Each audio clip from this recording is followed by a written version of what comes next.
Now I'm trying to do charging on this one battery. Let's see tomorrow.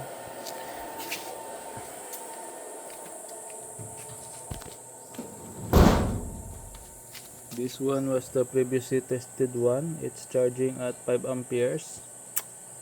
Now it's rated at 269.3, but it's still charging. This is the other two from same batch of cells. You can see here is the one you sent. Based on this charge is only to 85.5 into 90, so I'm gonna try to set this one to charging 5 amperes, 365. So now we're gonna test this one.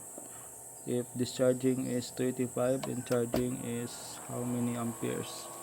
Also this one is only 290. So now we'll charge this one at constant current at 5 amperes at 365.